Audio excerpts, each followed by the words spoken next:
Hello everyone and welcome back to my channel. Today in this video lecture I'll be discussing Sons and Lovers, like as I have been doing videos on each chapter. So in this chapter 2 I shall continue in analyzing and as well as discussing another chapter of this novel, Sons and Lovers. So without any further delay, let's get started with the lecture. Today in this video I shall look at part 2 of the novel Sons and Lovers, and this part begins with the 7th chapter, which is titled as Lad and Girl Love. So this chapter, as we can see the title, it focuses on the emergence of the lad and uncertain emergence of the lad and girl love affair of Paul, Morel and Miriam. This chapter shows the growing intimacy between Paul and Miriam. So in the concluding chapter of part 1, we saw that Paul felt sick, and it was after he got recovered from his sickness that he started visiting the Willie farm on a regular basis, and there a love affair develops between him and Miriam. Although I call it a love affair, but when you go through the text you find that it is not acknowledged by both the characters, but still a love affair develops, and Paul is unable to realize that love was gradually developing between him and Miriam. So we find that their relationship sometimes, it also gets impeded, it also gets affected, and their relationship also gets confused because of the inhibitions of these two young people. I'll talk about the inhibitions later on. And also by the suspicion of Mrs. Morel and Paul's family at the same time. Yet in this chapter we come across several emotional episodes. Like there is a scene where we find that Paul and Miriam, they go to the garden and Miriam swings. Now in this chapter, swing is a very important symbol because it represents sexuality, and it also represents the back and forth nature of their relationship. And as we proceed in the novel, we will find that how this swing, also defines the nature of the relationship between Paul Morel and Miriam. So like I said, that we find that the growing intimacy between them, and then we find that Miriam, she wants to pursue education, she wants to learn algebra because she feels that men have everything, and as such she also needs to educate herself, and therefore Paul takes the responsibility on himself to teach her algebra, but after that we find that he loses his patience. Then we also get introduced in this chapter to Miriam and her mother, who appeared to be very religious and spiritual at the same time, unlike Mrs. Morel. So herein lies the difference between Mrs. Morel and Mrs. Livers, like Miriam's mother. Then we find that as far as Paul and Miriam are concerned, they share, an interest in nature, and therefore both of them are able to connect, they are able to communicate through nature, and slowly they come closer to each other. But like I said, like Paul and Miriam, both of them, they get very frustrated at her learning. And Miriam actually, aspires to learn. She aspires to educate herself because she feels that she cannot have pride in her social status like men have, because men do get the opportunity to educate themselves to achieve everything that they want in life, but she as a woman is deprived of that. So here comes in, a kind of the theme of bondage, where Lawrence tries to highlight that women are always shackled. They fail to achieve their aspirations because of their bondage to domestic roles. They are made to perform their domestic roles. So their domestic role acts as a bondage, and therefore it chains them down in society, thereby making them unable to fulfill their dreams and aspirations. Then we find that as we go through the chapter, we find that Miriam realizes that Paul loves her. In fact, in this chapter, Miriam also becomes, the center of consciousness for the novelist, because in this chapter it is shown that how, she is able to admire the beauty of nature, and how much rapturous feeling she has for the beauty of nature. And at the same time, as she realizes that she has fallen in love with Paul, she experiences a desire for Paul. But as I mentioned, that she belongs to a family that is spiritual, religious, so therefore Miriam has a Puritan background, and therefore it is a Puritan background that does not allow her, or that acts as a barrier between her and Paul. So no matter how much she wants or how much she desires Paul, her Puritan background doesn't allow her to give in to Paul. And therefore she also has this romantic temperament. So romantic temperament, and therefore she prefers to have a romantic relationship. She prefers to have a platonic relationship with Paul, devoid of physicality, devoid of sexuality. And therefore here we find that Lawrence also through this character shows that Miriam is basically a girl who seems to be more grounded in romanticism, okay, and not much in reality. As far as Paul is concerned, we find that Paul also feels the same sexual desire, although he is too innocent to realize it, that there is this sexual arousal in him. He is too naive to realize that. He is unaware of that, but yet he feels that urge, to come close or to get intimate with Miriam. But then he gets angry and he gets frustrated. And frustrated because of this sexual desire that is aroused in him. Then we find that even his attitude, his behavior towards Miriam is kind of ambivalent. He feels that there is too much of sentimentality in Miriam. In fact, the way she responds to life is too sentimental, and that makes him feel very uncomfortable, and that also affects his easy instinctive response to life. So sometimes we find Paul being very tender towards Miriam, and then just the very next moment we find him being very critical of her. So, like I said, that he is both tender towards her and harshly critical as well. But still, the novel, it manages to, let's say, justice or to justify Miriam's problems, Miriam's difficulties, and her sufferings. And that she is unable to that she is, unable to communicate properly with Paul.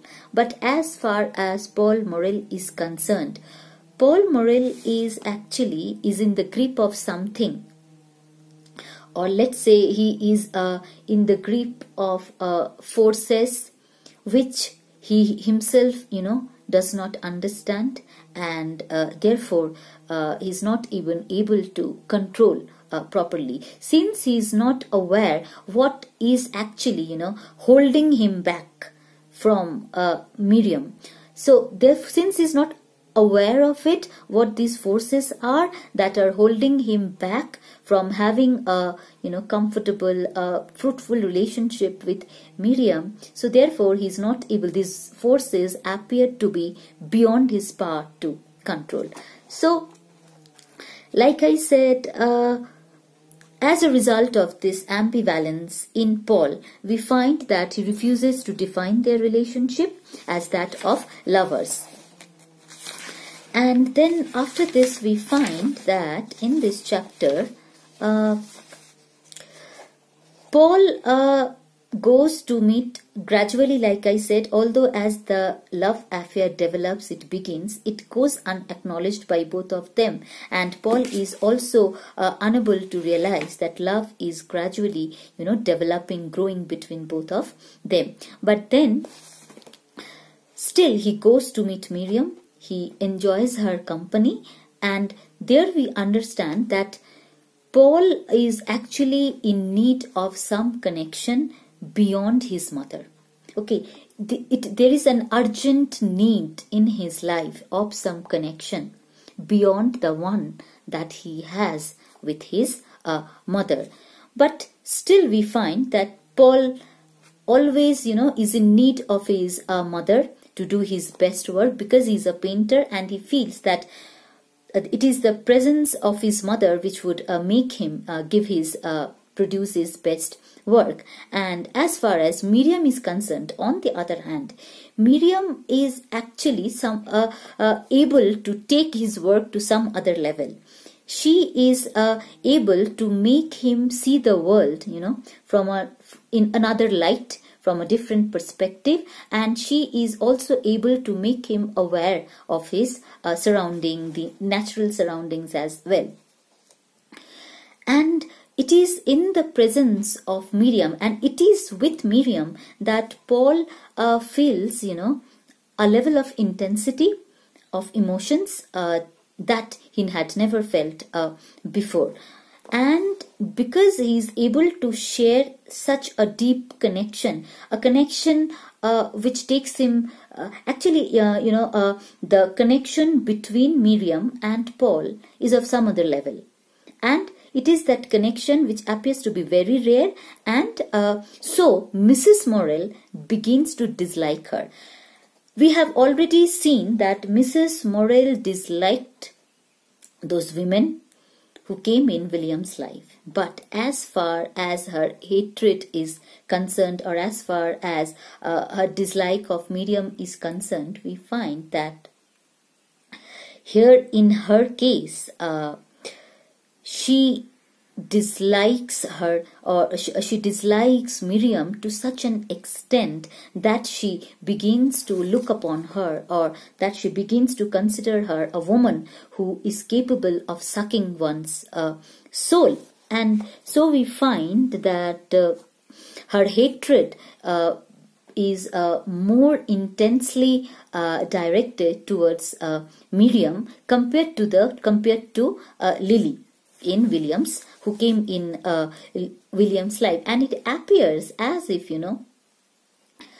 she is competing with Miriam for her son's love, because she becomes envious to such an extent. And after that we find that when Paul becomes 20 years old, he goes on a vacation, and there he takes a cottage on rent, and there he also invites Miriam and Mrs. Morel along with the family, and she is invited in the family to accompany them to that vacation. And there we find that Paul is confused by his instincts as he walks under the moon with Miriam. He feels powerful feelings towards Miriam, but then again he begins to hate her. In fact, Paul feels that it is this Miriam has this one-sided spirituality, and it is this too much sentimental response to life that makes him feel very unnatural, and in fact it impedes is, like I said, his easygoing, or let's say his natural response to life. And so he becomes very angry. And then as the vacation continues, we find that he is afraid of her. The fact that he might want her as a man wants a woman had in him been suppressed into a shame. So it is the suffocating relationship that Paul shares with his mother that does not allow him, to want Miriam as a man wants a woman. And he says that he feels that he should have actually wanted Miriam as a man wants a woman, but that had been suppressed into a shame. And as far as Miriam is concerned, like I said, that it is a Puritan background that acts as a barrier. Paul acts as a barrier between her and Paul. Paul wants to have physical relationship with Miriam, but Miriam, simply like it is mentioned here that she shrinks in her convulsed coiled torture, because although she too, desires Paul from the core of her heart, from the bottom of her heart, yet, she also feels guilty and she gets tormented. Okay, because she knows that she has a Puritan background, yet she is having, such feelings for Paul, and therefore it torments her because she feels that she is guilty. And it is this purity, between them that doesn't, although both of them are alone and they are alone now, still it prevents them, from having their first love kiss. It was as if she could scarcely stand the shock of physical love, even a passionate kiss. Like Miriam is scared.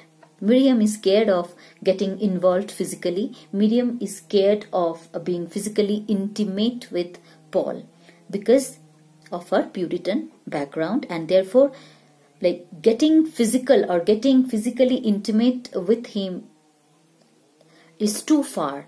Okay, she can't even think about that, because for her even having a passionate kiss is like would make her suffer from a feeling of guilt. And since she was not able to give herself to Paul, so therefore Paul also shrank. And then after that, after their walk, when both of them return, we find that here Paul kind of appears to be a bit rebellious. He says something against his mother, because Mrs. Morrel is angry. Mrs. Morrel is angry for he has returned home late, and so she says that well, everybody else has been in long ago, said his mother as they entered. And then he gets irritated, and like I already mentioned, that he feels that there is an urgent need of some other connection in Paul's life, which can actually help him overcome this suffocating relationship that has developed between him and his mother. So it is so here the theme of bondage again comes into play. A bondage that he shares with his mother, that doesn't allow him to accept Miriam fully. That we would see later on in the novel. So and then this passion, we also see that passion, that Mrs. Morrel has passionate love, and her love for her son appears to be very suffocating. While she should have actually allowed her sons, to explore the world on their own, allowed them to be themselves, but she fails to do that, and instead she's kind of suffocates them with her passionate love for them. And then we find, like I said, that as this chapter ends, we find that Paul kind of appears to be a kind of rebellious, because he says that I shall please myself, it's not late, I shall do as I like. And this angers Mrs. Morrel much. Why? Because she feels that it is this woman, Miriam, who is responsible for making her son be like this, speak like this, or say something against her, which she never expected. And therefore, her hatred for Miriam, her dislike of Miriam intensifies. And Paul hated her as like Miriam because she spoiled his ease and naturalness. Like I said, that she is held responsible by Paul for her too much of spirituality and sentimentality. He feels that it is this nature of hers that actually, spoils his comfort, his instinctive response to life. And he also feels that it is her spirituality, or there is something in Miriam which, makes him feel humiliated, and sometimes it also makes him hate himself. What is it actually that is not made clear from Paul's perspective? But two things are made clear: that he doesn't approve, or he doesn't like her, too much sentimental response to life, and this one, and too much of spirituality at the same time. So we find that as the title of the chapter is concerned, Lad and Girl, we find that the entire chapter revolves around the development of or the painful emergence of a love affair between Paul and Miriam, and the entire chapter revolves around them. We also find their different approaches to love. While Paul